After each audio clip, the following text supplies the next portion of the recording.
ఢిల్లీలోని తెలంగాణ భవన్లో అంబేద్కర్ జయంతి ఉత్సవాలు ఘనంగా జరిగాయి. అంబేద్కర్ చిత్రపటానికి అధికారులు నివాళులర్పించారు. ఈ సందర్భంగా దేశానికి అంబేద్కర్ చేసిన సేవలను గుర్తు చేసుకున్నారు. మహిళలు, కార్మిక సంఘాలు, అణగారిన వర్గాల హక్కుల కోసం ఆయన పోరాటం చేశారని అధికారులు తెలిపారు.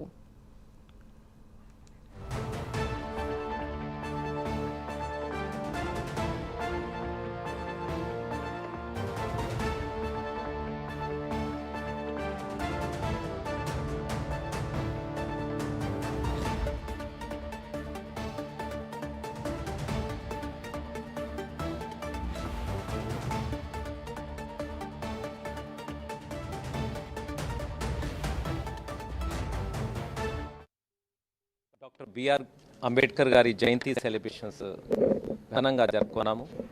ఈ ప్రోగ్రామ్కి చాలామంది ఆఫీషియల్స్, తెలంగాణ భవన్ స్టాఫ్, అట్లాగే చాలామంది లోకల్ ఢిల్లీలో ఉన్నటువంటి తెలుగు రెసిడెంట్స్, తెలంగాణ రెసిడెంట్స్ కూడా రావటం జరిగింది. సో బాబా సాహెబ్ అంబేద్కర్ గారి కాంట్రిబ్యూషన్స్ అవంతా మరొకసారి గుర్తు చేయటం జరిగింది. అంటే how much he sacrificed, how much he contributed to Indian society, Indian constitution.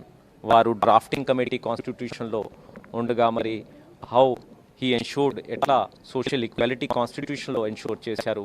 అట్లాగే లా మినిస్టర్గా ఉన్నప్పుడు వారి contributions to the Indian society అని కూడా మళ్ళా గుర్తు చేయటం జరిగింది. అట్లాగే మరి వారు ఎంత కంట్రీ కోసం మరి సాక్రిఫైస్ చేశారు for the social equality, for against the cost system, అవంతా కూడా మరొకసారి మరి అందరూ అది గుర్తుంచుకున్నాము. సో ఈ సందర్భంగా వచ్చినటువంటి గెస్ట్ అందరికీ మరొకసారి ధన్యవాదాలు తెలియజేస్తూ ఈ ప్రోగ్రాం ముగిస్తున్నాము.